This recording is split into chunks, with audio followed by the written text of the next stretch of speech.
You're listening to Podcast PXN, a video game podcast delivering player experience news. Let's go! What's up, guys, and welcome to Podcast PXN, episode 225. I am one of your hosts, Daniel Prindle, aka Dan is DTM on Twitter, and I am joined over Discord by the Nintendo aficionado and artist extraordinaire, Roshan Warner, at Roro. We're coming for you, Dan. Oh, shit. Can't run forever. That's scary. I'm actually... trophy for the next year, but soon it'll be one of ours. I'm still waiting for my 2022 and 2023 trophy, so, you know. The trophies are, unfortunately, every single Wednesday, and it's bragging rights. Oh, that's fair. You guys get to endure it every single week. And Yes, that is the host of Large Popcorn and video producer at DualShockers, Christian Macias at ISO Christian _ISO Christian. I always forget that. This year may be the most competitive Fantasy Critic games draft that we'll ever do. I'm calling it. We'll see about that one. And the DMZ daddy, the Tarkov Teletubby himself, Gage Dempster at Gilbo Biggins. I forgot you're not the Tarkov Teletubby anymore, but you know. former Tarkov Teletubby. Former. Okay. I've traded in my arms. Did you see the video I sent you, though, on Twitter? The I Jack did, Frags vid? but I'm over the gameplay loop. It's too much. All It's right. too rage-inducing. I don't have time for this. I already rage-induced all the time. I need my video games to not be that. But I'm playing Elden Ring, so am I really even doing that? I don't know. Who cares? Hell yeah. The tarnished Teletubby. Is that what we did? Yeah, What was tarnished it? Teletubby. Right, Mhm. right. Incredible. Thank you to everyone who is watching us live and participating in the chat. Just as a reminder, we are live each and every Wednesday at 8 p.m. Eastern Time on youtube.com/@podcastpxn and twitch.tv/podcastpxn as well. The topic of the show this week, guys, is our fantasy draft for 2024. We're going to draft some games, see who wins. But first, the show always starts with the quick bites, so let's go ahead and jump right in. The first item on our quick bites, guys, is, of course, one of Dan's specialties. Normally, this is the FU segment. I'm going to retire the FU segment. I need to, not go down that route anymore. But let's go down the route of, what the fuck is this person doing in fucking Jesus Christ? So a Sky News anchor, I'm not going to say who it is. I don't even know who it is. I don't care who it is. Right.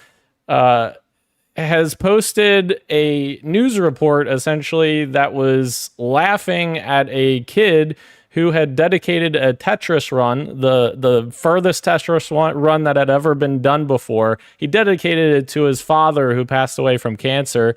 And the demonic behavior of this fucking anchor to laugh and say the kid needs to go outside or whatever the fuck she said. Go fuck yourself. Sorry, I knew this wasn't going to be a fuck you segment, but there it is. But it always. And I love this for you. No, you're absolutely right. Yeah. Thank you. I think she's. I remember. I have it pulled up now, so I can literally say what she said. She was like, "Tetris isn't a life goal," which okay.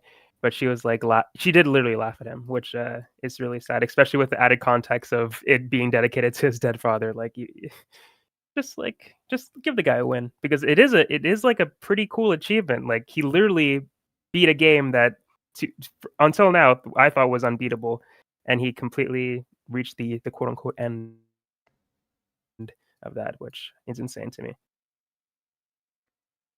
Yes, very much insane. Yeah, Props I mean, to it you. goes to show that no matter like what year it is, there's still like some kind of what is the word I'm looking for? Stigma. Thank you. Yeah. Around even being near a video game, which is like insane when you have like you just had like HBO, The Last of Us come out, and like one of the most awarded shows for the first time since it won a lot of awards. And that's a video game adaptation. Like why are games still seen in this way? Well, she goes home and she throws on the TV too, and it's like, okay, what kind of game are we playing here? Like, watching TV and watching movies is fine, but suddenly you put a This- controller in your hand, and now it's, oh, don't do that. That's bad for you. Like, come on, everything in moderation. It's fine. It's so funny when you have like a lot of like Congress people as well. Frequently try to like bring in the old argument that like violent video games cause XYZ. But like, come on, most Americans or like North Americans are going home and watching shows like, previously like The Walking Dead or Game of Thrones. It's like there's like numerous violence in that and like other acts of like SA violence, etc. And like no one is going out and doing those things. Why is the correlation only games and not like other stuff like movies or TV? Right. Yeah, there's two comebacks to that I really like. The first one, well, the first thing is like, okay, if by that logic, the amount of copies sold that GTA 5 sold should We'd be screwed. America should be a wasteland right now. If that's how that works. And then the second comeback that I always love is when people say that video games cause violence. It's like, what video games were we playing in the 1500s again? What video games were we playing in the 1200s? What video games were we playing in the, come on. Indeed. All great points. Thank you all for joining me for this Dan special. I don't know. Fuck. I love Dan's FU special. I'm a fan. Yeah. All right. Moving on. The next quick bite. The far too often video game related job loss corner is here. I know I keep coming up with these segments, and this is not a good segment to be covering, but here we are. Unity has announced a 25% reduction of its staff, consisting of about 1,800 people losing their jobs.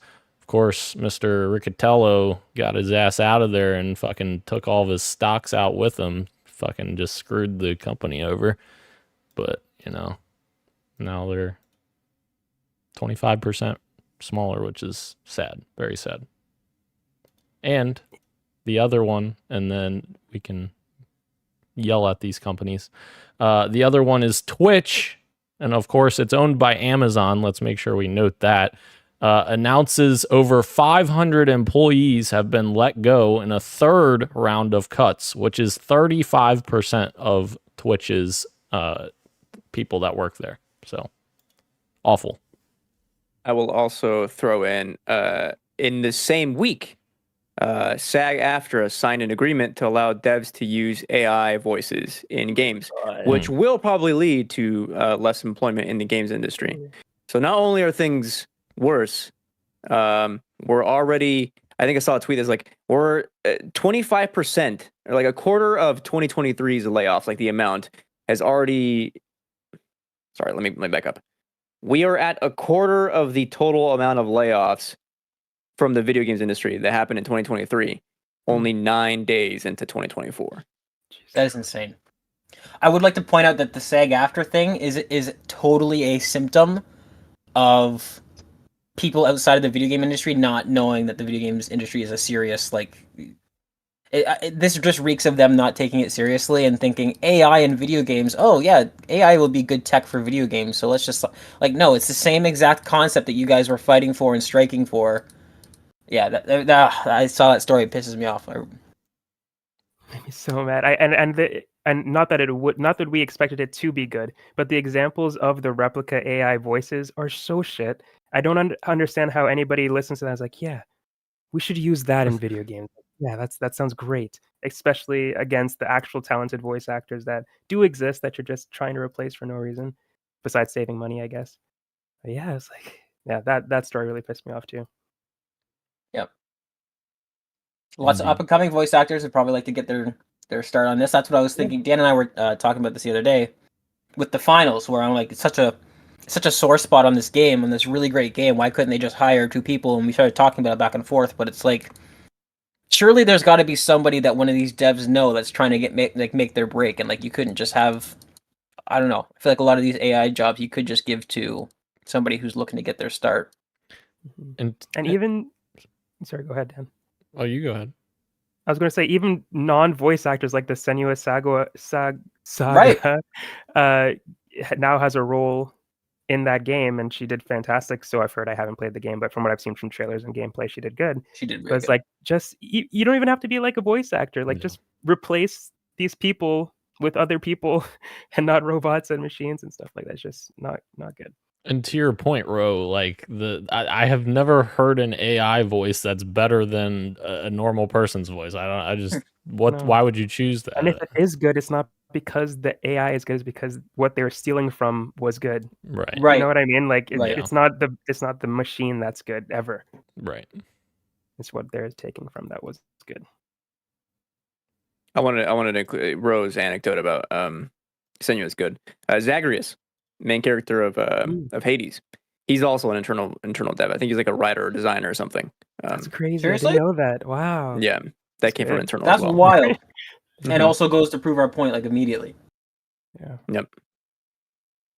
Very cool. Yeah, exactly. Like non-trained voice actors are still better than robots trained by trained voice actors, you know? Like Right, that is crazy. The thing that frustrates me with this conversation is that it's always framed when people are like defending the AI. It's like, oh well, not all of us devs can afford it because what are we gonna do? Have Troy Baker? It's like it's not Troy Baker or AI. Like there are all these different options, like we just said. That's Where the it's only like- two options. Yeah, you don't have to get this really well established VA that's gonna charge X amount. Like you can get these people that that blows my mind that Zagreus was voiced by a dev. But again, tons of options. The correction is that he's an audio director, but still, he's the composer for Bastion, Transistor, Pyre, and Hades 2. All right. Well, hire real people. That's the Unplug all the servers.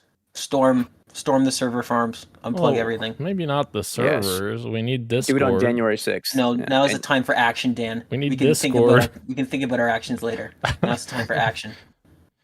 All right. Moving on. The MSI Claw PC gaming handheld has been revealed. Gage is putting his hand up like he's excited. I don't know.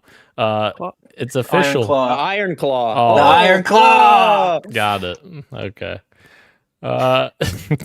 It's powered by Intel's Meteor Lake chips and Windows 11. It has a 7-inch 120 hertz LCD 1080p display with 16 gigs of RAM and 1 terabyte of storage. They plan to ship 3 different models ranging from $699 to $799 when it arrives in the first half of the year. The base tier will ship with a Core Ultra 5 and 512 gigs of storage. So another option out there for the PC handheld. I would definitely caution anyone who may or may not be watching this that might be thinking about this. Wait for reviews.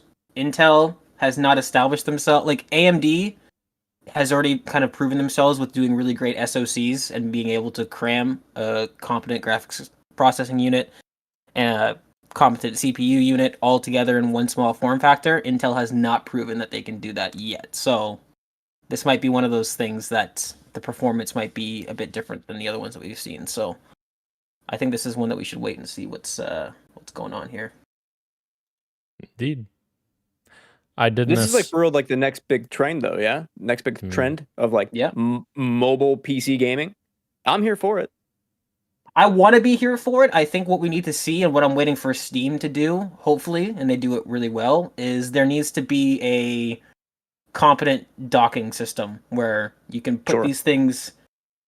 They run 1080, they run 120 hertz. That's all well and good, but if you plug it into your 65-inch 4K TV, they're not going to look good. So I'm really hoping that Valve with the next Steam Deck has a dock system that actually provides extra horsepower, so that you can have the option to put these things and really make them a console PC unit type thing.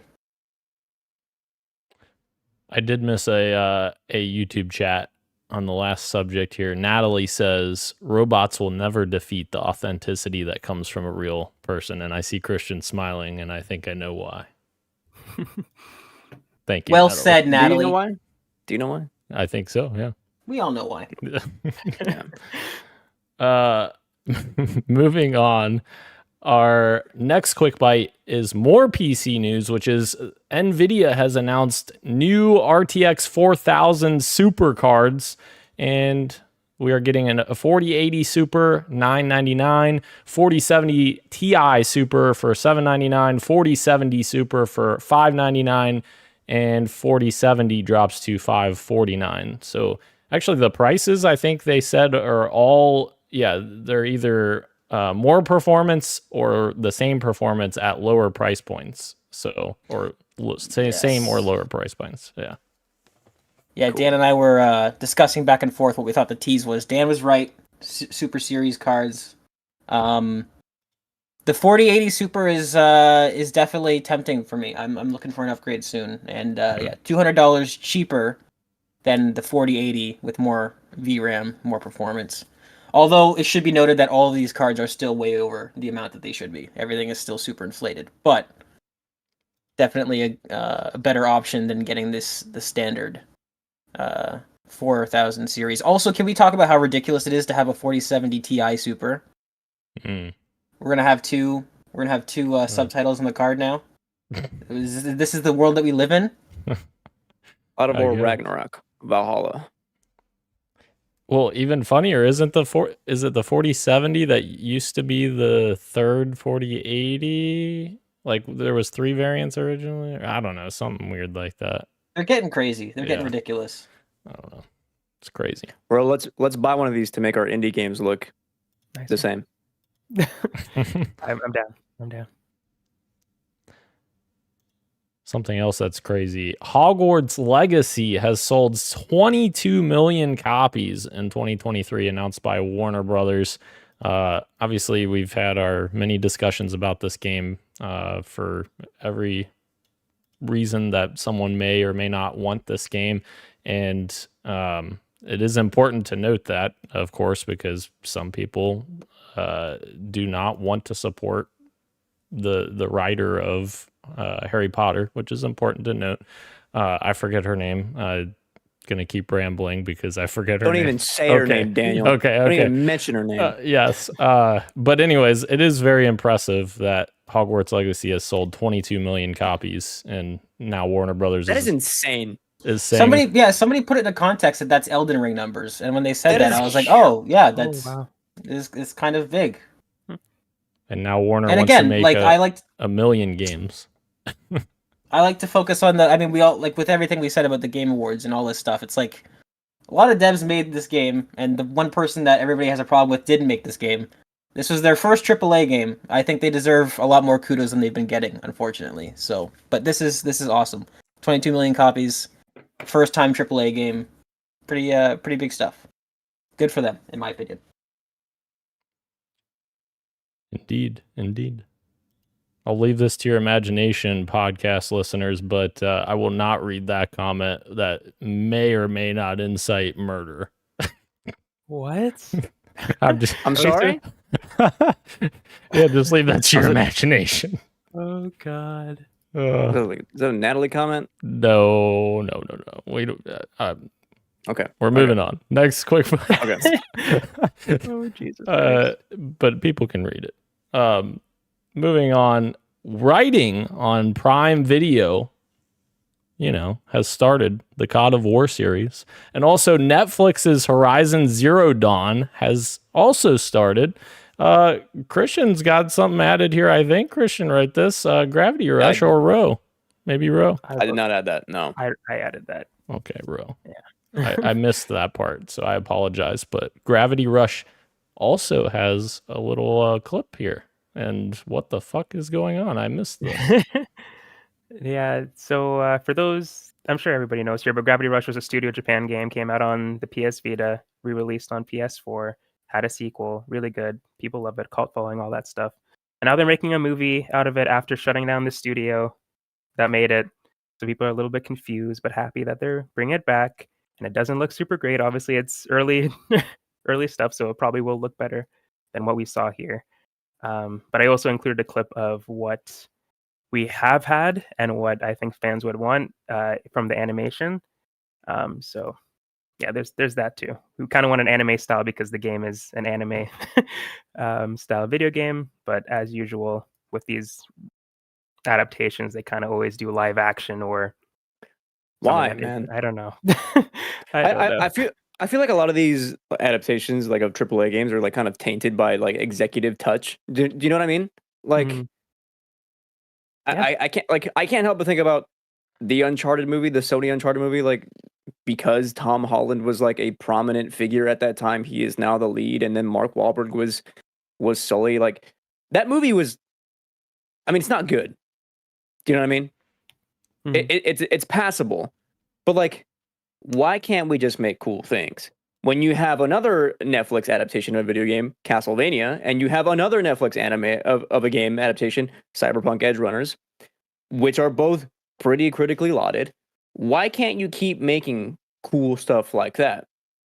And to Rose's point, he linked something that was like, this is what we want. Here are like the overtures in game that look stunning.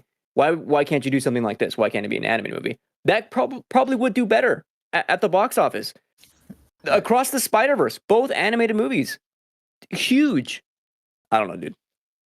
I mean, you hit it around the head. It's executive interference, but that video game adaptation or not, that's usually the problem with most movies. When a movie comes out and it's awful, it's because people that aren't creative, that don't know how to make creative things, but have the money and write the checks, they get to have their say. And this is nowhere is this more clear than with the God of War adaptation, which is going to be an adaptation of God of War reboot, instead of taking the opportunity to go back and have something that complements the game. Like, they're gonna have the first season of the show be the video game, which means they're gonna have to, like, why not just do his origin story? You know what I mean? Like, that doesn't make any sense until you look at it in terms of the executive mind going, oh, this video game was really successful.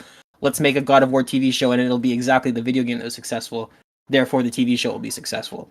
As opposed to the creative person would be like, we have this really grounded version of Kratos. Why don't we go back and make the original story grounded to match this? And then everything complements each other. Well, it's like, well, no, that's not what they're doing, unfortunately. So I do not have very much hope for the God of War series. But, I mean, we'll see. We'll see. What about Zero Dawn? I don't want to talk about that. Well, the fact that What do you want us to say, Ro? the fact that they're even calling the series Zero Dawn, it's like they're literally just making the first game. Like, Right. I don't know. Yep. But at least that one is like, that's the first game. So if you're gonna start an adaptation, that's where you would start. That's but true. To have the first God of War TV season take place with this character that's already gone through all these different things, and then you're gonna have to that doesn't make sense to me. But don't worry, I have the answer for you. A Bill and Frank Last of Us spin-off series has been pitched to HBO. That'll solve everyone's problems. What are they gonna do with that? And that's not a joke. That's an actual thing that happened. again, the executive mind. We got one good thing. Let's milk it. That's Like, wild.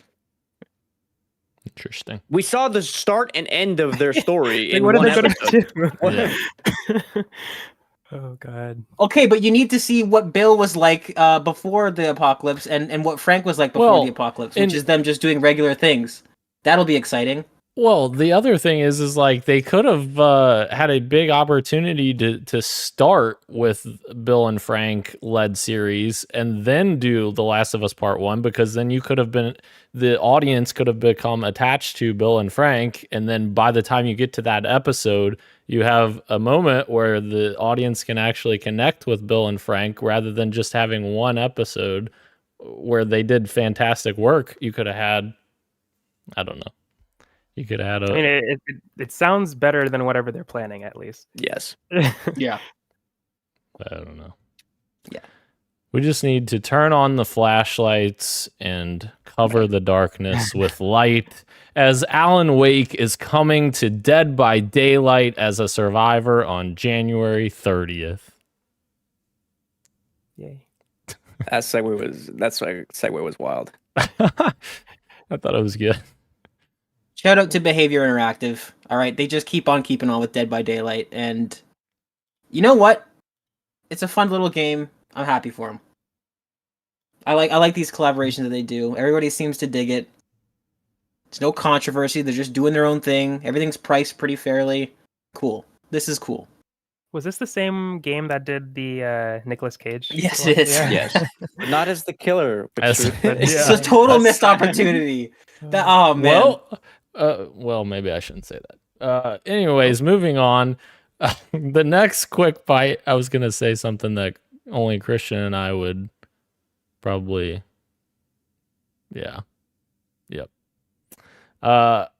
Rumors of both Hi-Fi Rush coming to Nintendo Switch and Sea of Thieves coming to PlayStation have bubbled up here, and we're starting to hear some more possible ideas that Microsoft has been exploring bringing back some of its back catalog to other platforms, although some of the details remain vague and unconfirmed. This is from IGN I'm reading.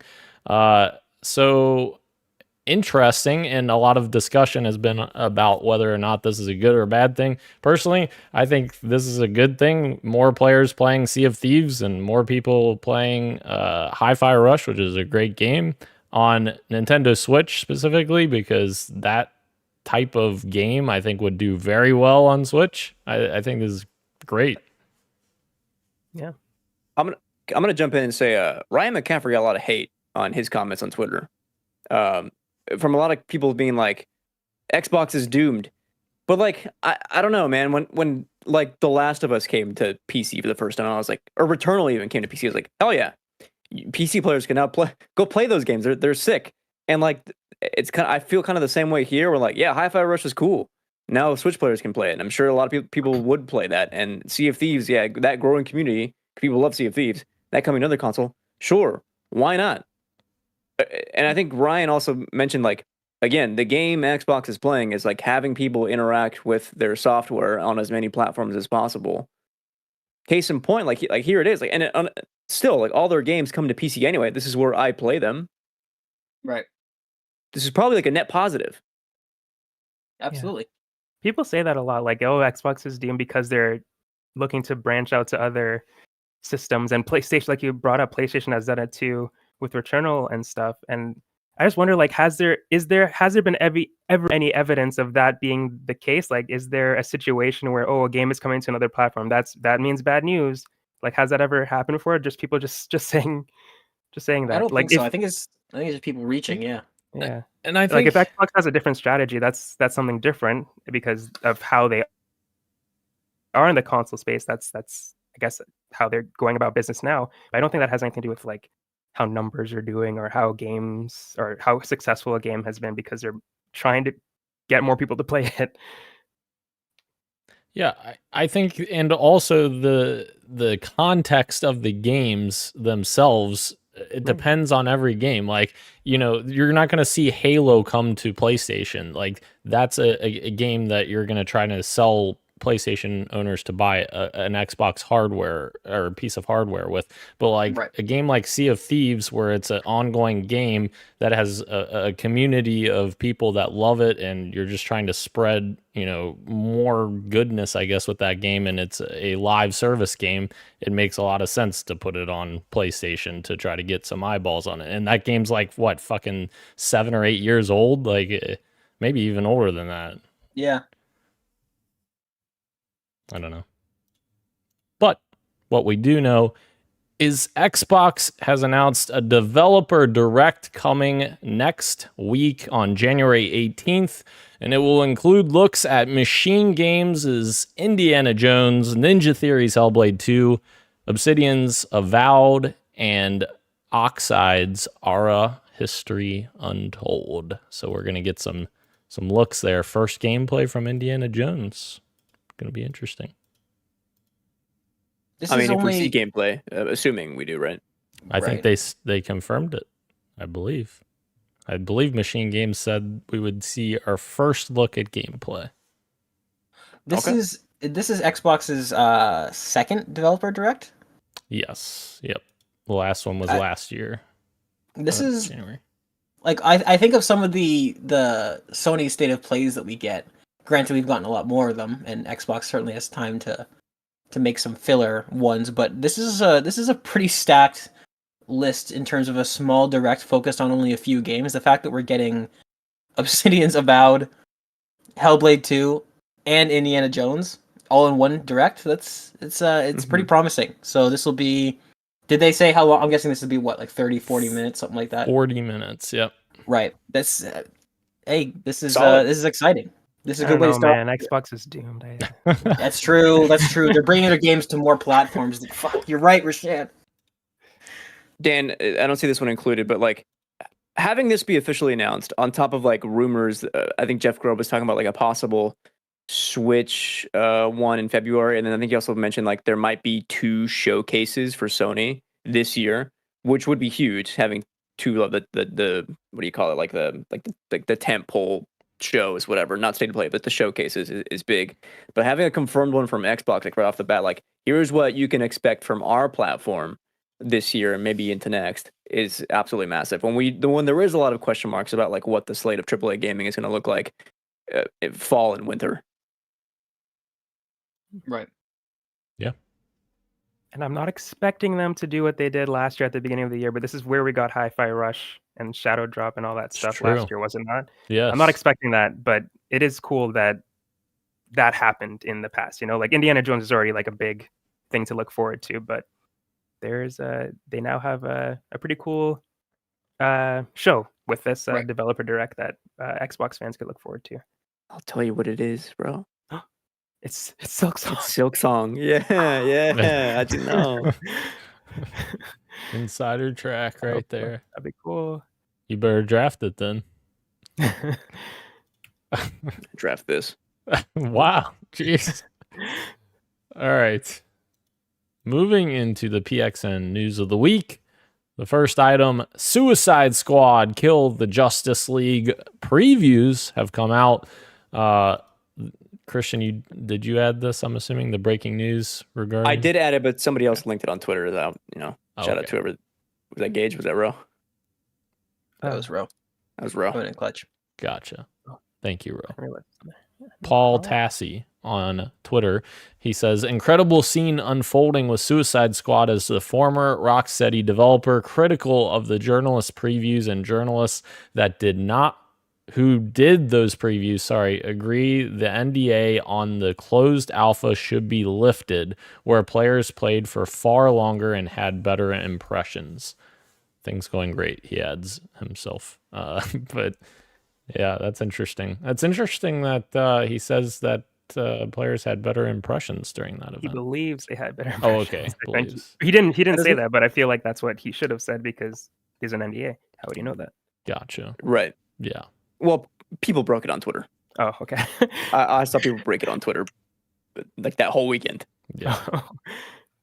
Yeah, people love breaking those NDAs. Don't come after, people that don't break NDAs, Warner Brothers. Just go after the ones that do. Christian, you also posted this side-by-side, which I think we were talking about in our chat, of UI comparisons of Suicide Squad and seeing what that would look like if it was like that in one of your beloved games, Elden Ring, of course, right? Dude, that meme like really hurt a lot of developers. I know they were going after Ubisoft, but I remember specifically like Horizon devs being like on Twitter being vocal about this. But lo and behold, I guess when did Elden Ring release? Was that 2022? Yeah. 2 years later. Damn, man. Fuck. Sorry. 2 years later, you have a UI that's pretty bad. And I've seen a couple of screenshots where there are 2 like hints, I guess I would call them, like prompts on screen that are telling you what to do. And they're saying the same thing. So it's like it's a lot of visual noise coming out of these screenshots, which is not going to sell a lot of people on the right side if they're interested in this game. You know what I mean? Mm-hmm. Right. I think what it can do is, like, for somebody like me, like looking at these screenshots, because it's valid to say like some of the finer things in video games that the average player might not care about. They might not care about super well UI design, but what something like this can do, and I think what developers don't realize, is that I look at this and I'm already tired. I'm already exhausted because it looks like one of these games where you just have to do X and then Y and then Z and then this and then that. And like, again, that won't affect everybody, and maybe they don't care. Maybe this is just the best that they could do. But like, when I see UI like this and I see gameplay with a HUD that looks like this, I immediately get tired. I immediately just think there's a lot going on. I can't just sit down and enjoy this game. I'm gonna have to do something, or do not something. Lots of somethings. But I saw a tweet, obviously comparing like minimalistic UIs in comparison to Suicide Squad. The main one that we should go to is Dead Spaces, where everything was diegetic, right? And there's like 4 important things on screen, and they're all related to Isaac and hit whatever he's interacting with, and everything's there. And granted, a quote tweet was like, "Well, yeah, well that's a different game in a different genre doing a completely different thing." However, I think it is important to be like, okay, well, Persona 3. A JRPG from Atlas is also a pretty busy game. There are a lot of mechanics to do in like battles or like in the menus and whatever. Like that is a very busy game, and yet they have a stylized UI that is easy to read and like emphasizes aesthetics and like is not busy in a way that is like obtrusive to the gameplay experience. Could there be a way to do this here? Probably. There's probably a better way to do it. I don't think the current version is the best version it could be. And I think about like, you know, the user experience of like Call of Duty players in the new Modern Warfare games, where like that was designed by people who previously worked at Hulu, and that scrolling through stuff on Hulu is not the same as scrolling through playlists in games, where like that experience on COD just wasn't as good. Yeah, and even games like you mentioned, like somebody on Twitter said that Dead Space to this game is an unfair comparison. But even games in Suicide Squad's genre, like Destiny, like, I was just thinking this. They like the UI is at least in game. Like you could talk about the menus if you want to, but like the actual in game UI for Destiny is pretty clean, and there's a lot of abilities that you have to go through, and switching guns and interacting with different things in the environment. And for games like that, I like seeing numbers on my screen. I think that's satisfying, but they do it in a way that isn't intrusive and like you mentioned earlier, like visual noise just to have shit on the screen. So there definitely is a way to do it, and I guess I don't know why they're not doing it, because obviously they're a talented studio who has done good stuff in the past, but maybe it's because it's their first time doing it. But that's hard for me to believe. For a studio that's so talented, I feel like they could figure it out if they had enough time to figure it out. Right. I feel like UIs in general now have just gotten way too complex for no reason. Like the main menus have all gotten way too overblown. Like there's 20 million things going on, and in game as well, like we're talking about now. But like Call of Duty, that fucking makes me want to throw up every time I see that UI. It's awful. I love God of War Ragnarok. Amazing game, but I did not like traversing through like the oh my god RPG mechanics of like gear. The gear was like what am I looking at? And then again, Spider-Man 2, a game that we all had criticisms about, but like largely really enjoyed. I didn't like traversing through the menus of like the different upgrade systems that the game had. Like it was a lot. Right. Indeed. Yeah. Let's simplify it a little bit, guys. Less is more. IMO. It's true. All right. Our second and last PXN news of the week item. Nintendo Switch 2 has some rumored specs here. Gage shared these with us. Thank you, Gage. We have a little summary here. So there's a T239 system on chip that they're saying is going to be there. I don't think people are going to know what that is, so I'm not even going to say it. I can... Okay, go ahead. Oh, fuck you for assuming. I'm kidding. The rest of you aren't me. Like, come on. Yeah. The one thing I was just gonna say is that where does he have it here? So he says that the GPU. He says he doesn't know what it means by GA10F. The only thing I can't say this definitively, but the GA followed by a bunch of numbers is usually what NVIDIA uses for their code name for GPUs. So the only thing I can say from this is that it seems like it might be a NVIDIA dedicated GPU in this, which would be kind of exciting. I think the Switch One uses an SoC, all-in-one type thing, if I remember correctly. So I can't say that to certainty, but NVIDIA uses GA10 something something something for their mainline 40 series, 30 series, 20 series graphics cards. So it looks like there's going to be an 8-core NVIDIA GPU probably in this. Which would make DLSS? sense. Exactly. Yeah, that's what I was thinking when I saw that. Yeah, I think it is very similar to the current Switch, because I think the current Switch has a NVIDIA GPU as well, so that Okay. would make sense. Yeah, Right. And DLSS, I think, was something we talked about a few weeks ago, that it was rumored to have some sort of DLSS support, which would help quite a bit with performance, which would be huge. Obviously, NVIDIA has the best technology out there for that right now, so. It also has a 12-stream multi-processor GPU. Insane. 3.5 to 4.5 teraflops, which is, I think, a little bit under what like the Xbox One X was, but around that ballpark. And that's when you're docked. And handheld is 1.7 to 2 teraflops handheld, which is a bit more powerful than PS4 generation. 12 or 16 gigabytes of RAM, of DDR5 RAM, of course, is faster RAM. 100 gigabytes per second of memory bandwidth, docked, 88 gigabytes in handheld mode, which I don't know how they'll handle that, but I guess the resolution difference is it probably won't be as big file sizes. Yeah. Right.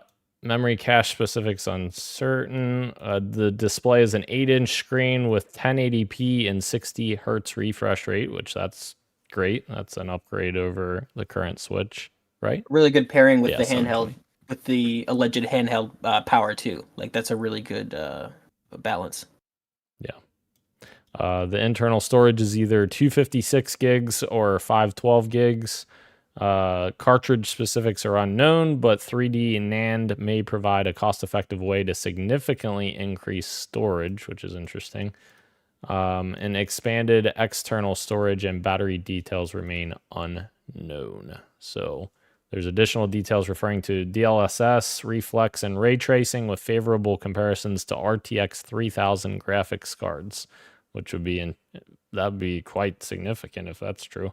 Full HD 1080p on handheld mode, a 512 gigabyte internal storage ceiling, and 500 gigabyte storage potential on cartridges. Holy shit.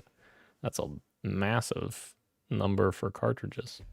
Yeah, it seems like the internal storage alone is a huge increase over the original Switch. From what the Switch is probably my least used console, so from what I can remember, I don't remember those things launching with anywhere near that much internal storage. But really, I'm excited. As somebody who's not a Nintendo guy, this gets me excited. This is, now we should say, this is technically street meat. Like we don't know this for sure, but this would signal to me a Nintendo that is listening. Yes, it's still lacking compared to AAA consoles, but I mean, when it comes to hardware, Nintendo's never really tried to be that, at least not for a very long time.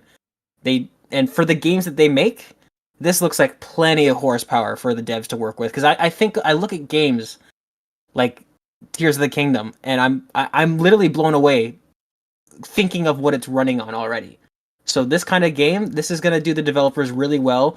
And again, as much as we've talked about before, and I'm not a fan of relying on DLSS compared to native horsepower, you can only do so much with Mario, right? It's never going to be The Last of Us. You're never going to be bonking people with 2x4s and need, insane detail and all this crazy, giblets and ray tracing and all this stuff. I don't know. I think this is very, very promising for a Switch 2. And if it's anything near this will be a worthy sequel to the console, I think. As long as Metro Prime 4 fucking kicks ass, I don't care. If it comes out at this point. Not enough. What if they pivoted, right? What if they knew what was coming down the pipeline?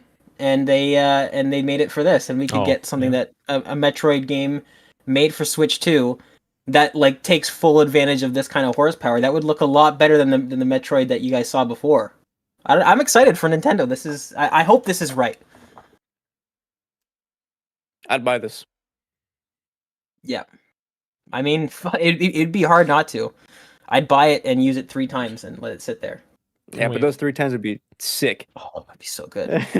Can we please, can we please, for the love of God, just make sure we have fucking backwards compatibility? Native with the backwards Switch? compatibility, Yeah. yes. Sure. Because that's the thing. I would pick this up and I would absolutely throw this on the TV and play, and finally get around to playing the new Zelda games, which look like exactly my type of game. You know what? Oh my god. You guys throw it up on the TV, and me and Ro will lay in bed and play it on handheld. Together? I mean, sure, I Oh, guess. nice. Why not? But is it not crazy to you, Rashan, that like I don't know, like you think of traveling back in time and talking to your younger self, you'll be sitting laying in bed with what is essentially a PlayStation 4 in your hands. Oh, that's Just sitting there, play that kind of power. That's crazy. pretty cool. That's wild to think about, putting it that way. And then and then somebody like me who's a pessimist thinks about the PlayStation Portal and then gets mad again. Oh. Fingers crossed, it's good. We missed something, unless I missed that you guys talked about it. It's really quick. We don't have to talk about it too much. But Last of Us Season 2 cast Caitlin Dever as Abby. Yes. Sure. Yeah. Right. Yep. Yeah. I forgot to mention. And they also cast the brother from Beef as Jesse from Jesse in The Last of Us. Forgot about that too. Incredible. I can't wait to see him for 13 minutes. The entire runtime. God damn it. Spoiler alert. Spoiler alert. He's just not a character that has a lot of screen time. He's got 4 scenes, and there's nothing about his character. It's just he doesn't. I think if anything, Dan spoiled it more just by saying spoiler alert. That's true. No. You got ahead of yourself, Dan. That's true, I guess. Well, never mind. I was going to say something else. All right. Moving on. We will obviously skip fantasy draft check-in. That's going to be our topic of the show. And we will move straight into what you got for me. Dan, what do you got for me? Well, Dan, I have finally completed yet another video game, although we're in a new year now, so I can, I guess, start my 2024 list. Alan Wake 2 has been completed. This game, I played the first, 4-ish hours or 5-ish hours, something like that, when I first reported on this game. And I talked about how, I was enjoying it very much. It's very much in the same vein as the first game. And, I enjoyed it at that time. I didn't have any major criticisms except for the lip sync issue, which oddly disappeared after that first 4 or 5 hour session. But yes, after that moment, the last fucking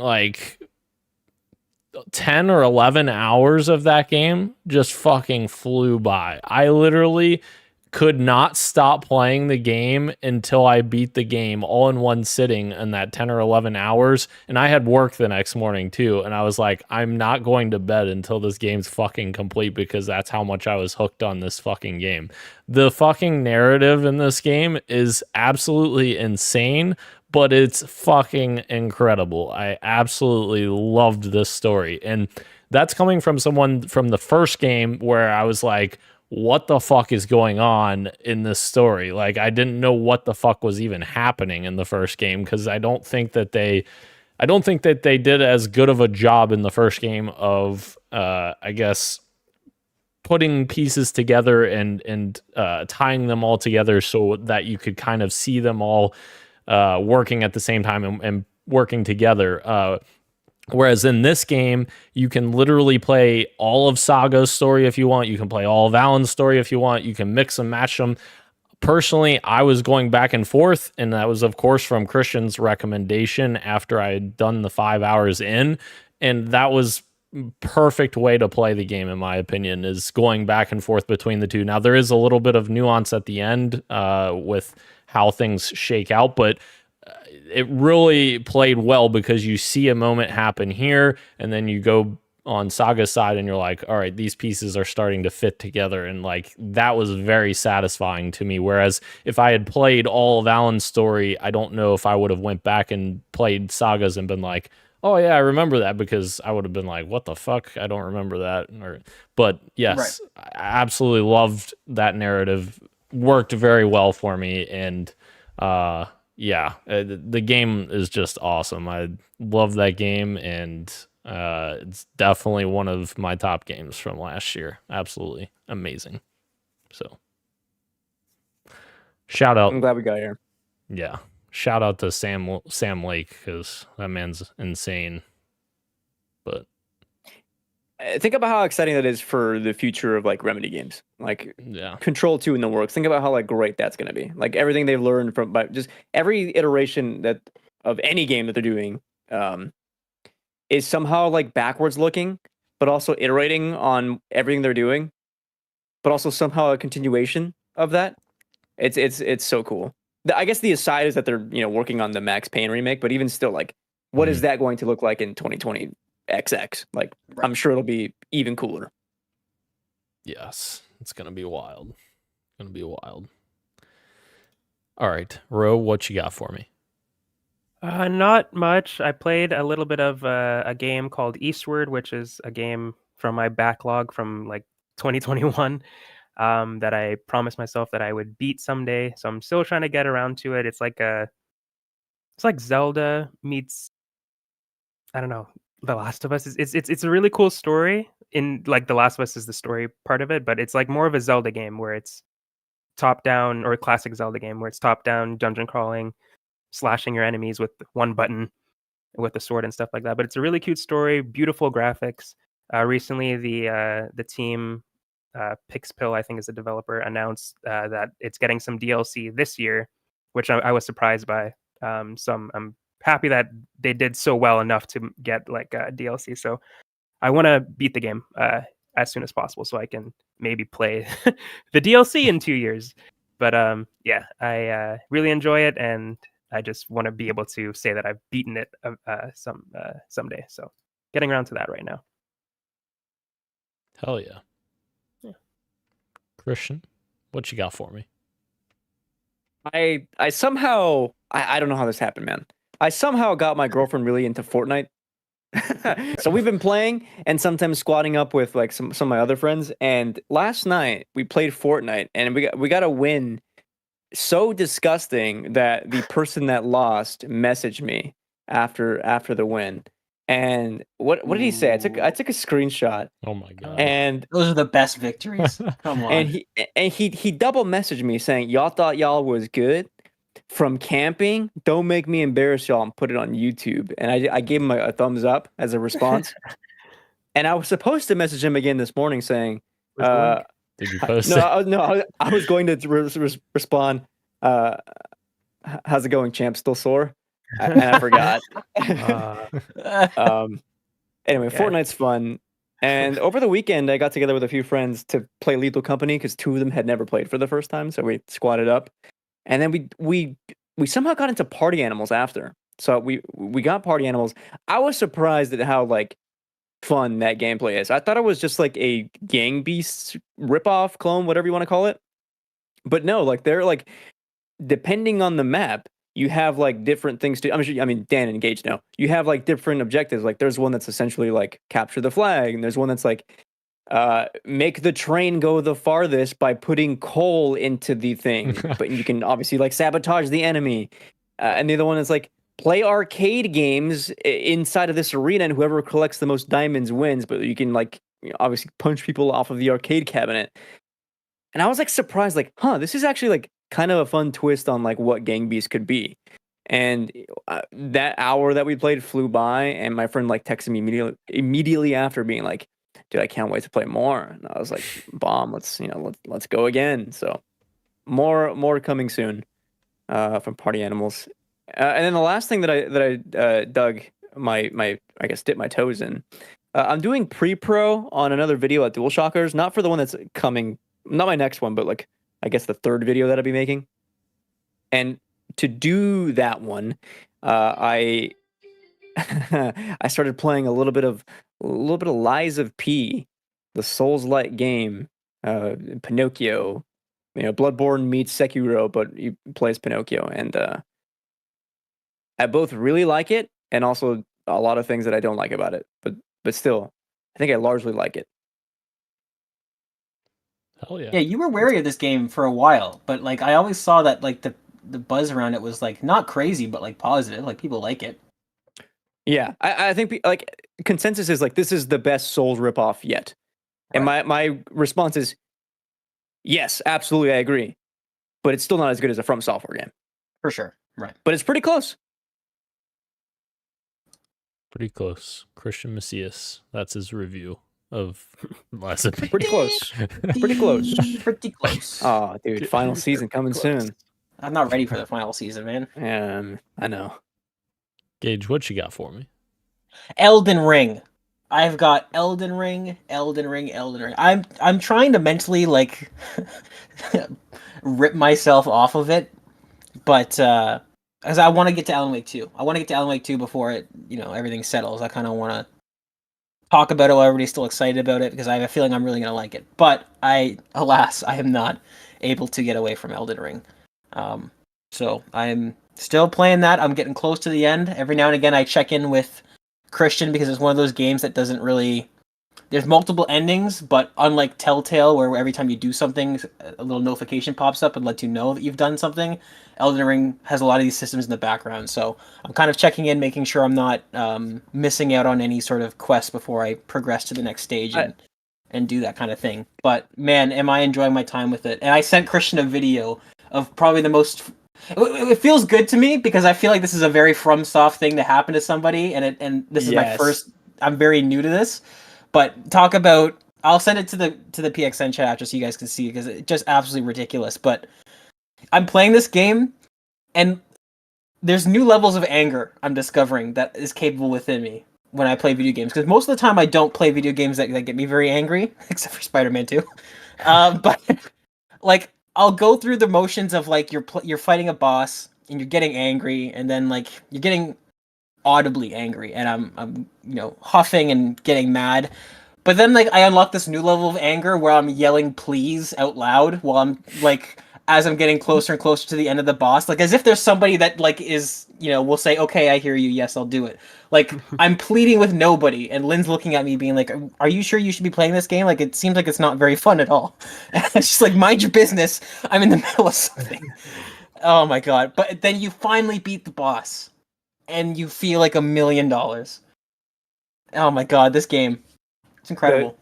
The video you sent me is like a pretty common. It's a pretty common experience from like. Do you want to say what it was? You don't have to mention the boss, but like what happened at the end.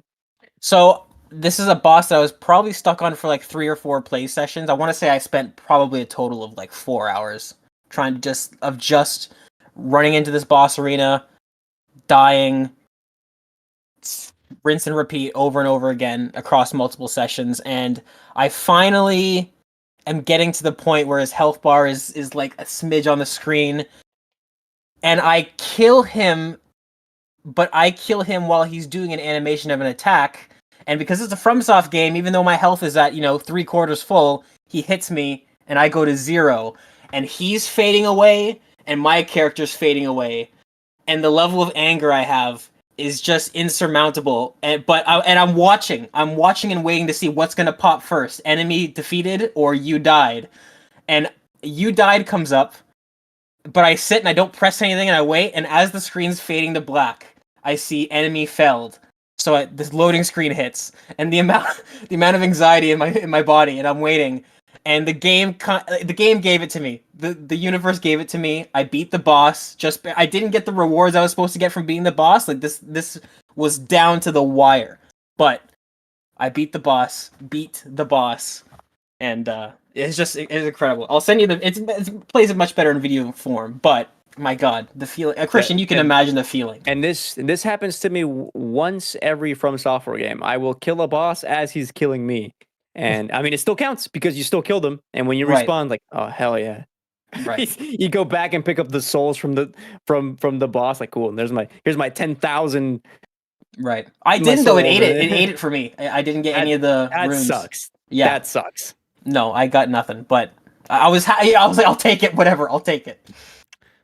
Gage, Natalie says the pleading stage of gaming will eat you alive. Wait until you hit the praying stage. Oh, damn. Yeah. God. Brings I you. just- I need Who is it? Miyazaki is the creator. Right. Right. Yeah. Yeah.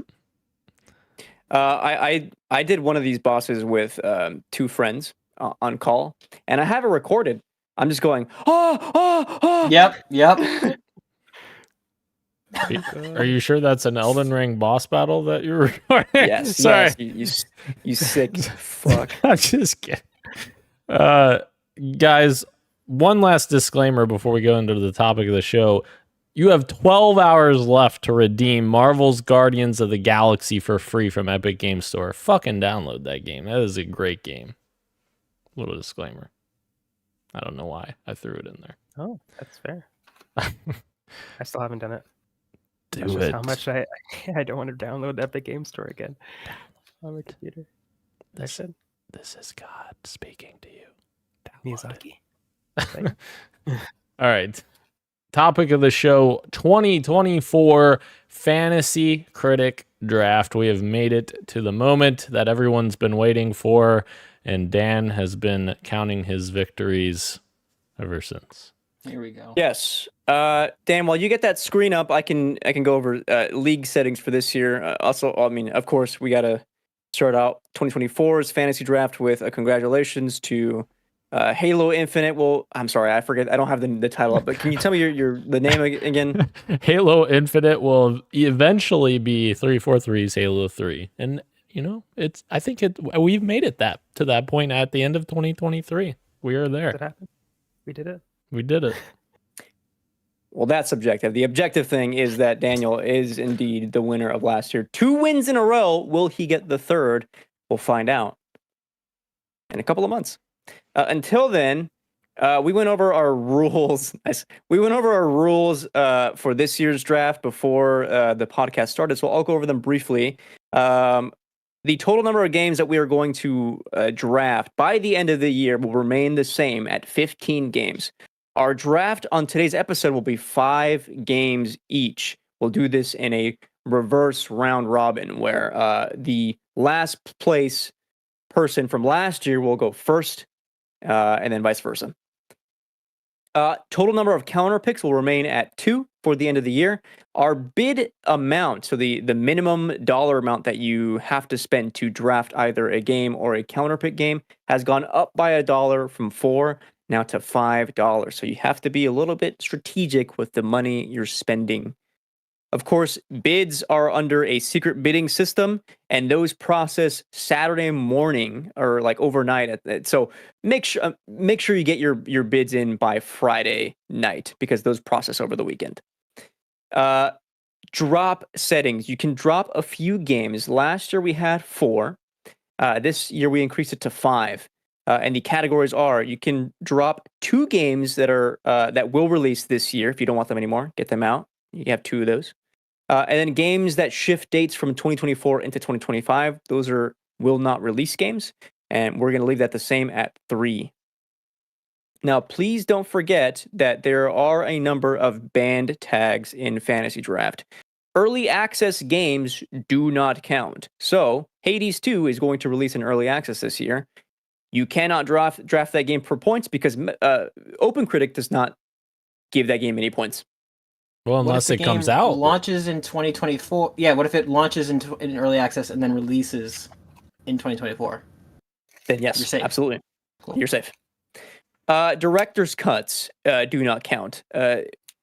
Fantasy Critic lists examples of these as Persona 5 Royal, Super Mario 3D World plus Bowser's Fury, and you can also talk like Death Stranding Director's Cut.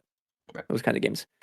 Partial remakes like the Demon's Souls PS5 remake, Grand Theft Auto Trilogy, Legend of Zelda Skyward Sword HD. Again, those games aren't going to count. Ports, those games don't count either. So, like, if The Last of Us Part 2 comes to PC, that won't count because that game already got reviews. Released internationally games don't count either. So that's kind of really a game that is already released outside of North America, and then comes to North America will not get you points because it's already technically out. Right. And then of course remasters. So Uncharted, the Nathan Drake Collection, Gears of War Ultimate Edition, Zelda, Wind Waker HD. Those are all remasters. Those games don't count because they're not new games. We're going to confirm these settings. Are you ready? Yes. Yes, we are. Ready. Swag. Swag. The year is not active yet. Not every player has created a publisher. I forgot that we have to do this. So Dan has already made his publisher for this year, and he is called ODST Publishing. Hell yeah. Orbital Drop, Shock, Troopers, everyone. Let's go. Create publisher. I'm going to make a publisher for myself.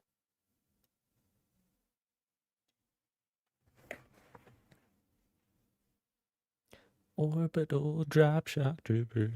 Here we go. That's my. I am incredible. I am under Eternal Rose Software.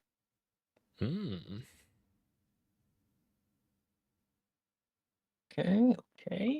You know And what? I forgot to mention this. Oh, go ahead, Dan. I was just gonna say they should put your projected points based on like what the previous years were. That'd be really cool if they averaged them out. You know. Sure. You know. Oh.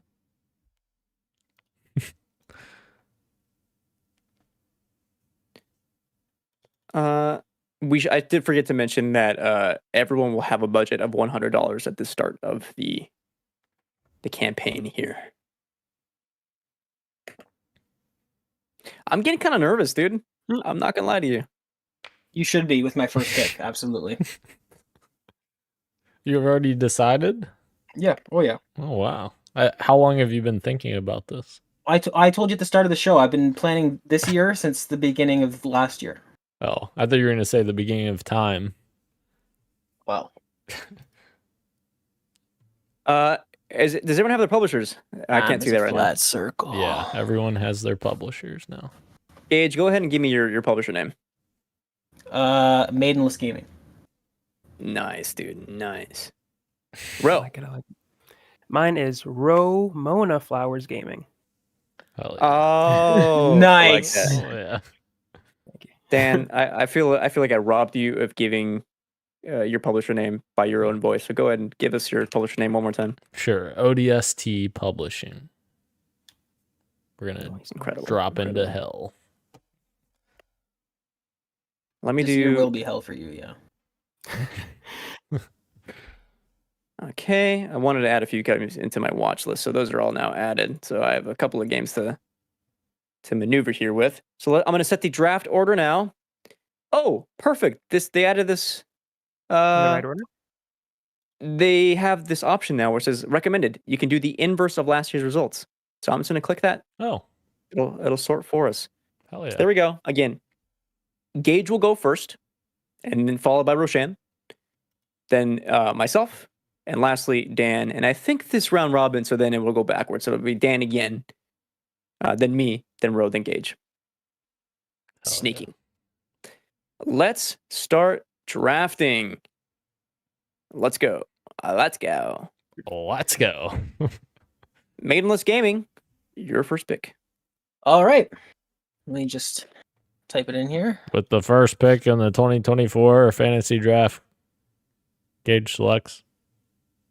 Oh, I'll let Christian read it out loud. oh, You're such a bitch, dude. We're going for the dub this year, boys. Oh, jeez. Audio listeners, Gage has drafted Hollow Knight Silksong as his first choice. Well done. You're such a Well bitch. played. The game comes out in early access this year or something stupid. Oh god. I had like some kind of like weird like half dream at the end of December where I'm like, what if it released and like it didn't do well? Oh, Right. shit. It won't. It'll do amazing. I was having similar thoughts about Hades too. I was getting nervous. Roshan. All right. My first game is going to be Final Fantasy VII Rebirth. Yeah, I knew it. Was there any? Was there ever any doubt that you wouldn't pick that game as your first? No, if given the option, if Gage obviously took it, I had another one, but nope. That was the Lockharts last year. It would be wrong if I didn't. Right. You guys are such weenies, dude. Everyone going for these surefire ones, huh? I got a couple of one in my sleeve, but I got to remove that because Ro took this. Got to remove this because Gage took that. Oof. The punches are starting. Curious what Dan's first pick is going to be. You know what? I am too. Where do I do draft game? There we go. Here we go.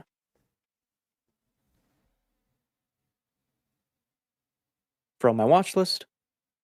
And then right there. Everyone else is doing like some kind of big game with high expectations. Why don't I follow suit with Senua's Saga, Hellblade 2? Damn it. Nice. Fuck. Nice. Well, nice. Fucking damn it. Good pick. Oh boy, here we are, gentlemen. What am I going to do here? I want to do something that I feel like I'm going to get chastised for. You're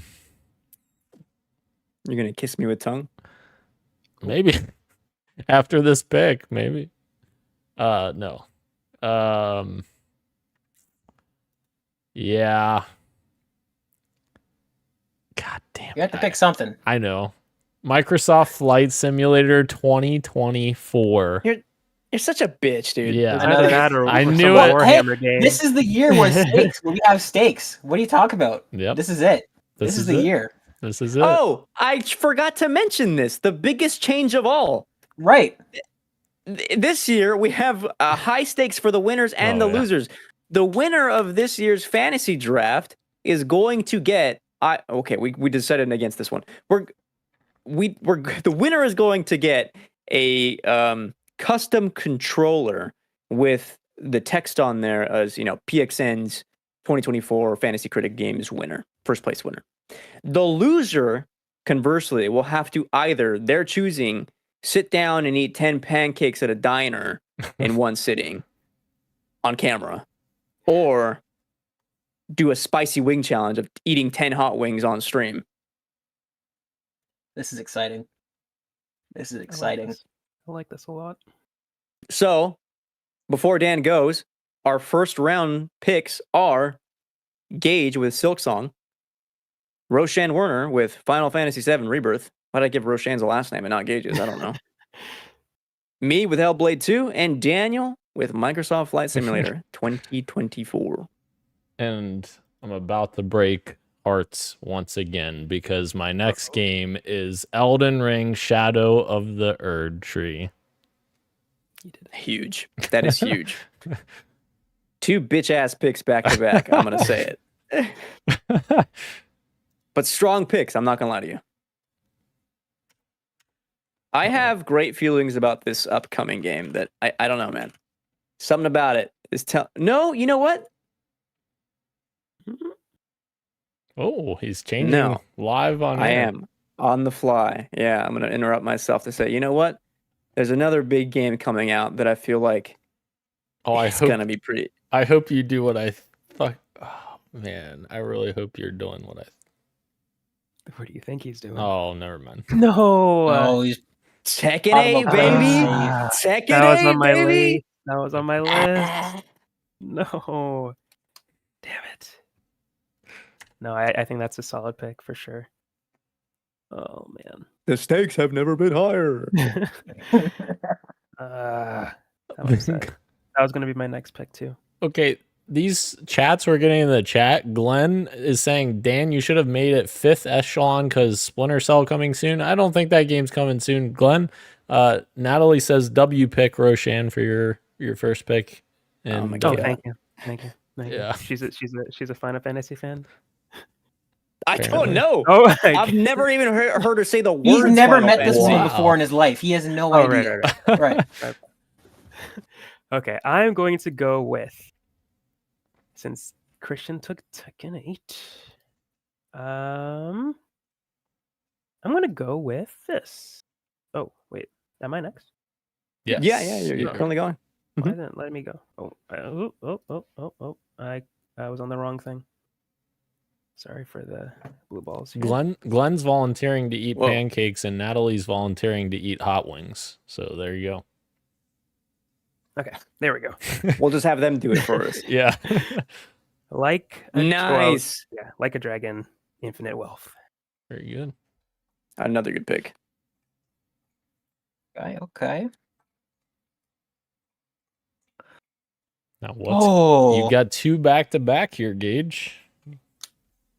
I do. Yeah. You do. So keep that. Yeah. Okay.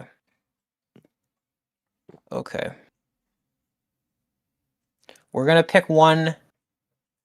This is like a support pick. This one is close to my heart. We're gonna go with this guy here, I think. I think I know what it is.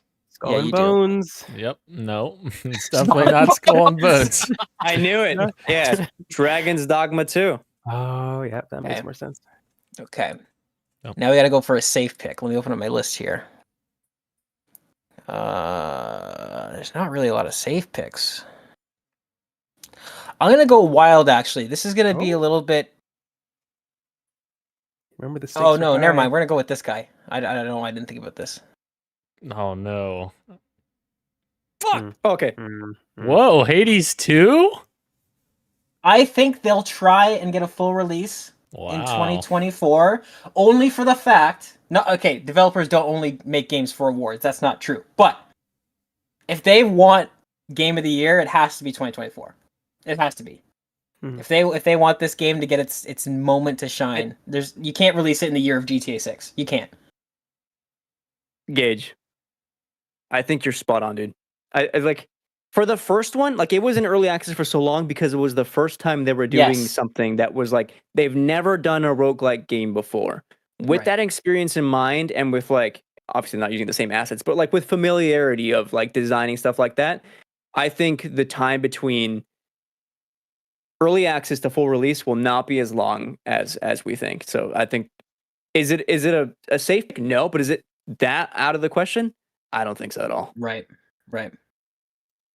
It's a Dude. high risk, high reward because if it launches, it's a guaranteed hit. But you know what I mean? Like it could slip into 2025 easily. I'm hoping that they've got their eye on the ball and they're trying to get their moment to shine in 2024. I can't lie. Just seeing Gage's like 3 right here, like this Solid. could be the strongest of us 4 so far. Damn. Could be. Okay. Until Dan comes in Warhammer. All the with pickups. the Warhammer. There's a couple on my watch list that I'm not super confident with yet, and I want to see more of before I pick them. But I also don't want you guys to pick them. Like, say there's a nice preview, Right. and you guys True. already picked it. It's like, damn it, I could have had that. But I am going to go with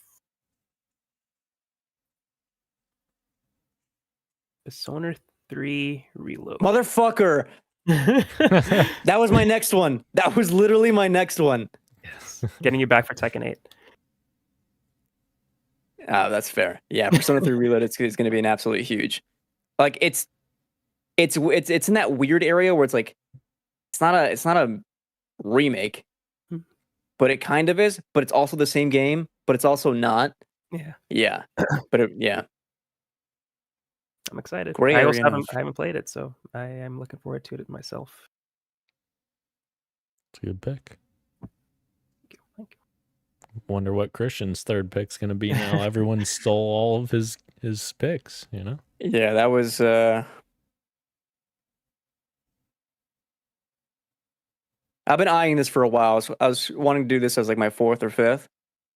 But I think I'll do it now just to have it safe because I think this is going to be like some solid points. There's enough confidence in the ramp up to the release of this game that I think it'll do well, both with players and critics, and specifically critics. So, my third pick, Oh, Helldivers 2. oh Nice. Yeah. Helldivers 2.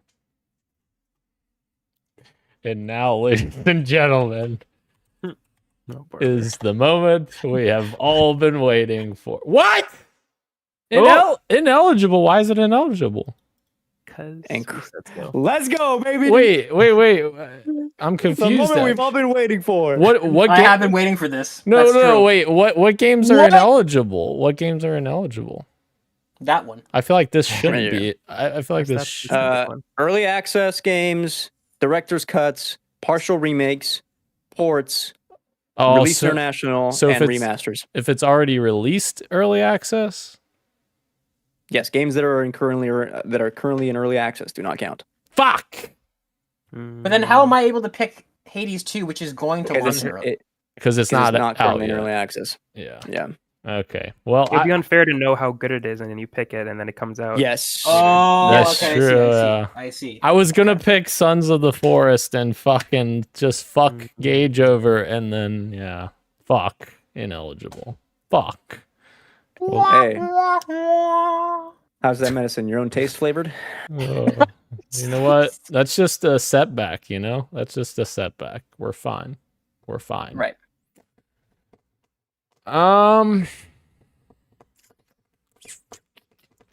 It seems like you're not fine though. No, I'm just debating what I want to do. Man, there's a lot of good options here. But sorry, what? I'm just saying, Skull and Bones is still on the table. Skull and Bones. Fuck off with that shit. I'm gonna go with a risk because I don't know much about it, but I'm assuming the Nintendo peeps are gonna come out for it. Paper Mario: The Thousand-Year Door remake. Oh, I thought you were going with the other one, but Damn it. That is a good pick. I know the other one you're thinking of too, Ro. Mm-hmm. Yeah. I'm sad that he went with that one. God damn it. Well, I still have one more pick. Oh yeah. So in that other game, I know exactly what you guys are talking about, but I'm actually not as. I'm a little more optimistically. I don't know. Yes. Down. You chose on the this better game. of the two. Yeah. You chose the better of the two. Yes. I am going to pick something that comes out very soon with my next pick. And it's going to piss off Christian once again because it's Prince of Persia: The Lost Crown. Wow. And there she is. I was gonna. Yeah, that was my next one. Yeah. Motherfucker, I was hoping none of you guys would pick it and I'd pick it up on as a bid. Yep. Yeah, that does piss me off. That's been on my even my personal list for games to play for a long time. Absolutely. Never have I wanted a game to suck ass more than right now. That game is like revolutionizing Metroidvanias, by the way. I sent a tweet out. Like, that game introduced a new system where you take a screenshot of something that you see in a level or like in a room, and you can access that anywhere within the game and like see where you were, and it's like live. And it's also a cross play game. I guess you can like pick up and play on a different system and it still carries over. Pretty cool. Very cool. Very cool. Okay, then in that case, that's fine. Because I have another game I've been holding for a while, and this actually might piss Ro off a little bit. Oh, this is the year where, if I can't have Silksong, then I have another indie that I know for a fact is going to do well. I need. Peaches, I feel good. Yacht Club Games. Where are we at with Mina the Hollower? That's a good one. It wasn't what I was thinking, but that is a good one. Damn. It's not what I was thinking either.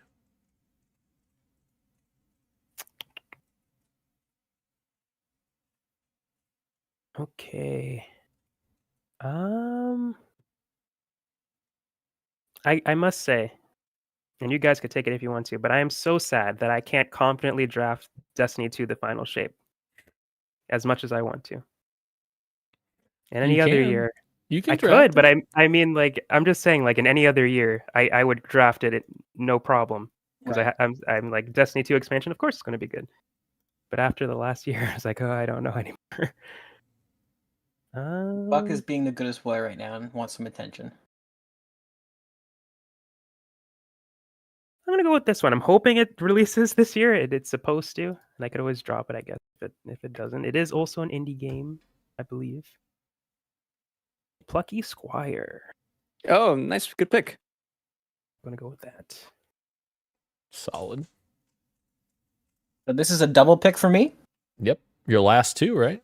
We're doing 5. Yeah, last 2. Okay. I'm surprised Dan didn't pick this up. So I'm going to do it now. First one. Stalker 2, Hearts of Chernobyl. I had that on my list, but fuck. What little we've seen, I don't think we've seen a lot publicly, but I think there was a leak late last year or early last year. With a lot of gameplay footage. I think over 13 minutes of gameplay footage, and it looked really good. That was gonna be really my number 5 pick. I was gonna pick it. Okay. The first game did pretty well too. Well, the first game's like a cult classic. I think like it's pretty well regarded for PC games. Let's see, watch list here. And I think Dan, I know this seems personal, and it is. Okay. I'm gonna have to. I'm gonna have to pick. Oh, I can't actually just select from here. Okay, we'll go over here then. I've got a couple of ideas in my head, so you won't hurt me. Oh, I'm doing watch list. I'm in the wrong thing. That's why. Gage's 4th pick: Suicide Squad. Kill the Justice League. Don't joke. I'm missing. I'm touching a bunch of stuff right now. I got worried. Click the wrong thing. There we go. Draft game. No! Obsidian's Avowed. I fucking hate you. God damn it. Oh no. Oh man, we are stacked, baby. Fuck. That's a good list. That's a good list. Fuck these projected points and where they get off because they're putting me in last again. But you know what? We're gonna prove them wrong. Okay. 9 points for Hades 2. Get the fuck out of here. I am going to go with a game that I'm very excited for. I know Christian's very excited for it as well. This is one of those games where I think it's going to do really well, but there is a universe where I think it might not review well if it's like, I don't know, there's something that could happen. But I'm going to still draft it because I think it's going to be good. It looks really good, everything I've seen. Stellar Blade. That's a game I was back and forth about like to draft or not. Me too, but I decided to go with it. Always drop it later if something bad happens. People in The the thing chat. for me, Sorry. go ahead. So no, please. Chat update. People in the chat are going nuts about these picks, and also people ranting about wanting the dog/cat/animal/buck. It's impossible in this current setup that I have to get him on here unless I put him in my lap, which I'm not doing. Why not? This dog's 50 pounds. If people are wanting animals on stream, like this is the one episode that my cats aren't on my face. Because normally they're all up over me. Good. What are they saying about the picks? Do it, coward. Jesus Christ. They were saying really good picks, which I apologize. I missed which ones they were talking about, but the last pick or building or bulking. Okay, I gotcha. Glenn's bulking with his pancakes. Oh, okay. Nice. Kind of hope I lose. Pancakes on bomb. A lot of games to pick. My final one, I think I'm gonna play the game that Dan's been playing for these past 2 years because it seems to get him the win. Oh, critically acclaimed game is getting a DLC. Oh, then I'm gonna draft it. You Oh, know? I know what you're picking. Fuck you. Fuck. You don't know that. You don't know what I'm doing. You don't know what I'm doing. You don't know what he's doing. You don't know what I'm doing. Do it. You barely beat the game. Fuck Alan Wake, you. Alan Wake 2, Night Springs. That was my fucking backup plan. Not God. anymore. You did take Shadow of the Erdtree from him. I did. That's fair. This seems like the yin yang balance. I seem to recall his fourth pick. I'm gonna fuck over Christian. Giggle, giggle. No, that was Gage, right? I was gonna do No, that Sons was of the definitely it. Forest. God. Now, what are you gonna do? What are you gonna do now? Fuck. And there's still about 10 games on my watch list I still had up my sleeve. I mean, I have other games on here, but those are the ones Avowed and fucking Alan Wake Night Springs were the ones that I was banking on. Yeah. I have other ones though. I just have to decide. Man, people aren't very high on the ones that are on my list, which is making me question it. Well, according to whatever system this thing uses. That's true. It also thinks that Hades is going to get a 79 open critic, which is kind of hilarious. If you're looking at hype factors, it could be just the amount of people who have like watch listed or something. Right. It's probably an internal, metric like that.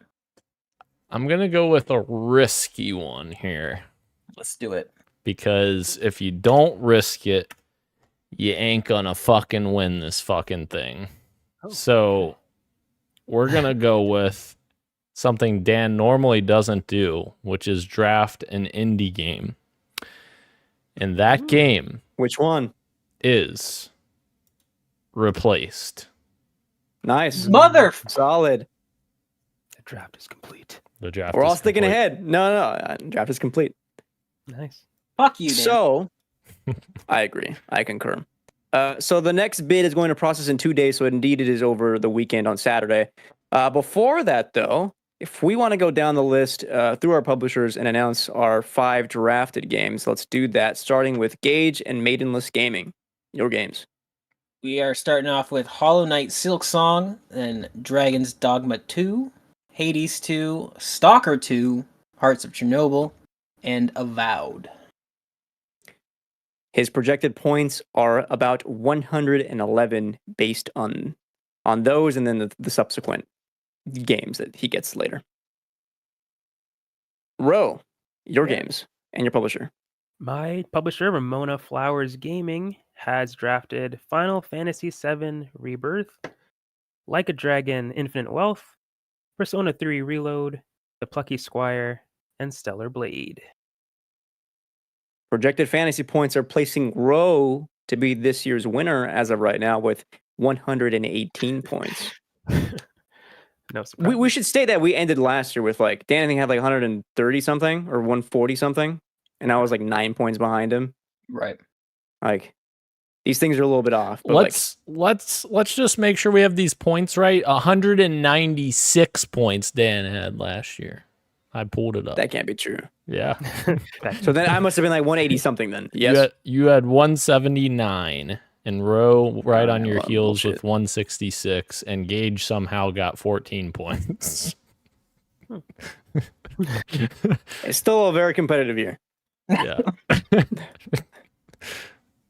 Eternal Rose Software drafted Senua's Saga Hellblade 2, Tekken 8, Helldivers 2, Mina the Hollower, and Alan Wake 2 Night Springs. Close us out, Dan. Yeah. So, of course, the first pick, Microsoft Flight Simulator 2024, the game that everyone's fucking waiting for. Elden Ring, Shadow of the Erdtree, Paper Mario, the Thousand Year Door remake, Prince of Persia, The Lost Crown, and Replaced. And Natalie's saying this fantasy draft is ruining relationships and tearing families apart. I forgot to say. This is you only scratched the surface with this podcast. Please. Forgot to mention projected points for me are 111, the same as Gage, and then Daniel's is 1 point higher at 112, and Dan's gonna rub that in, I'm sure. Yeah, but Rose at the top. I gotta catch him. Rose at the top, yeah. Mona Flowers. Mona Flowers. We'll see you next week for, of course, fantasy draft check-ins, and then we have game of the year discussions still coming up later this month. I'm not hosting. Indeed. Sorry. What, Dan? Please, back to you. Indeed.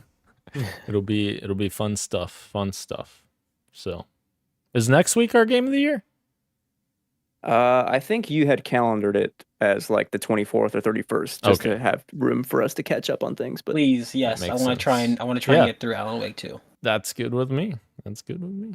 All right. Buck was free. Yeah, Glenn, we gotcha. All right. Let's close out the show unless you guys have anything else to. Nothing for me. I need to go to work. Oh, yes, you do need to go to work. So let's go ahead and close the show. Thank you to everyone joining us live on YouTube and Twitch, as well as podcast services everywhere, including Apple Podcasts, Google Podcasts, Spotify, and everywhere else you get your podcasts. Thank you, Ro. Thank you, Christian. Thank you, Gage. I am Daniel, and this has been Podcast PXN, and we are out. Much love, and keep on gaming. Keep Bye-bye. on geeky. Stay warm.